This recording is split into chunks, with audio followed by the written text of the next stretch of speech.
السلام علیکم ورحمۃ اللہ وبرکاتہ۔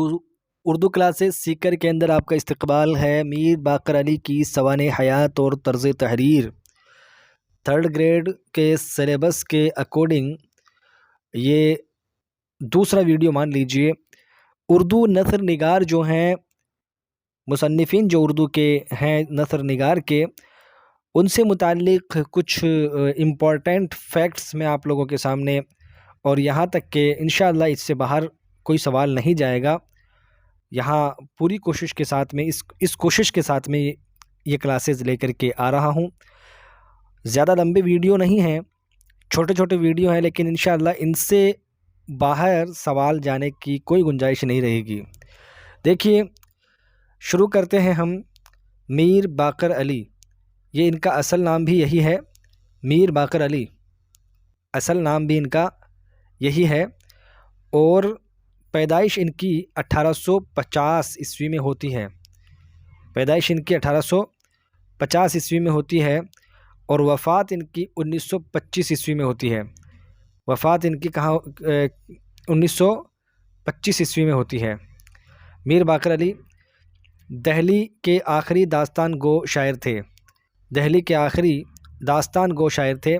وہ داستان سنانے دور دور جاتے تھے۔ وہ ریاست پٹیالہ میں داستان سنانے کے لیے ملازم تھے۔ پٹیالہ جو ریاست تھی، اس میں داستان سنانے کے لیے وہ کیا تھے؟ ملازم تھے، وہاں نوکری کرتے تھے۔ ان کا یہ پیشہ تھا، ان کی یہ نوکری تھی کہ وہ داستان سنانے جاتے تھے۔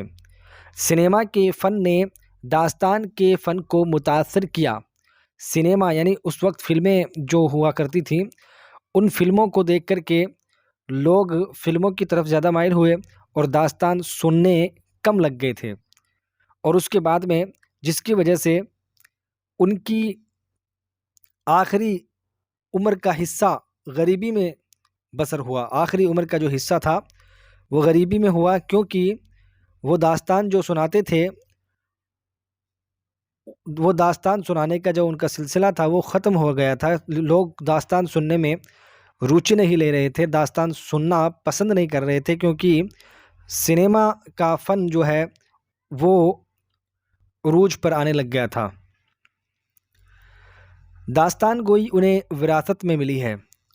داستان گوئی انہیں وراثت میں ملی تھی۔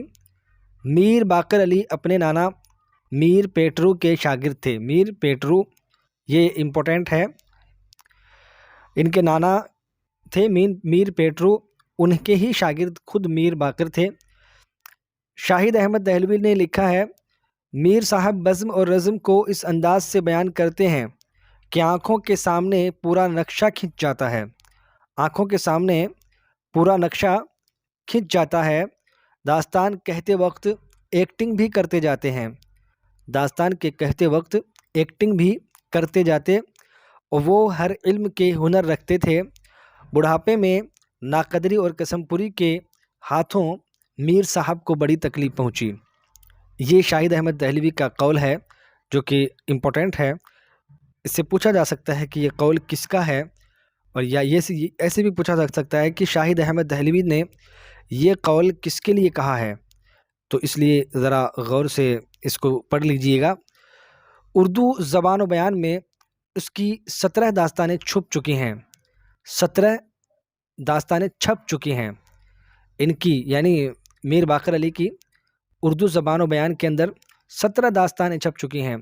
طلسم ہوش و فضا، خلیل خان فاختہ، مولا بخش، بہادر شاہ کا ہاتھی، اور فقیر کی جھولی داستان سرائی کا نہایت اعلیٰ نمونہ ہے۔ یعنی یہ ان کی مشہور داستانیں ہیں۔ خواجہ حسن نظامی نے انہیں مقرر کائنات کا خطاب دیا۔ یہ جو بلیو کر رکھا ہے میں نے، یہ بہت امپورٹنٹ فیکٹس ہیں۔ خواجہ حسن نظامی نے انہیں مقرر کائنات، بہت ہی امپورٹنٹ ہے یہ، کہ خواجہ حسن نظامی نے مقرر کائنات کس کو کہا؟ تو یہ دھیان رکھنا، میر باقر علی کو کہا۔ کس کو کہا؟ میر باقر علی کو کہا۔ اور میر باقر علی کے لیے خواجہ حسن نظامی نے کیا لفظ استعمال کیا، کیا خطاب ان کو دیا، کیا لقب ان کے لیے استعمال کیا؟ تو مقرر کائنات ان کو خطاب میر باقر علی کو خواجہ حسن نظامی نے دیا یہ بہت ہی امپورٹنٹ فیکٹ ہے۔ اور ملا واحدی، شاہد احمد دہلوی، یوسف بخاری، فیروز دہلوی اور اشرف صبوحی، سب ہی نے میر باقر علی سے سب ہی کے سب متاثر ہوئے۔ میر صاحب کے بزرگ ایران سے ہندوستان آئے تھے، ایران سے ہندوستان آئے تھے۔ میر باقر کی باجی پڑوس گاڑے خان نے ململ جان کو طلاق دے دی، گاڑے خان نے ململ جان کو طلاق دے دی، اور باجی پڑوس اور مولا بخش ہاتھی یہ مشہور تصانیف ہیں۔ اور مولا بخش ہاتھی جو ہے NCERT کی بک کے اندر یہ موجود ہے یہ سبق، اس لیے اس کو دیکھ لیجئے گا۔ تو ساتھیوں، یہ چھوٹا سا ایک ٹاپک میر باقر علی کی جو زندگی کے بارے میں اور ان کی طرز تحریر جو ہے اردو ادب کے اندر انہوں نے کس طرح سے ڈرامہ نگاری کی ہے، وہ میں نے آپ لوگوں کے سامنے پیش کی ہے۔ اور آپ لوگوں سے امید ہے کہ آپ لوگ اس کو سن کر کے یہ ڈرامہ نگار نہیں ہے، یہ داستان نگار ہیں، اور داستان سناتے تھے، اور یہ اسی چیز کی نوکری کرتے تھے، ان کا پیشہ یہی تھا، اور اچھے داستان گو شاعر تھے، اور آخری داستان گو شاعر تھے، اس لیے ان کو یاد کر لیجیے ان فیکٹس کو۔ ویڈیو کو زیادہ سے زیادہ شیئر کریں، لائک کریں، اور سبسکرائب بھی کریں چینل کو۔ السلام علیکم ورحمۃ اللہ وبرکاتہ۔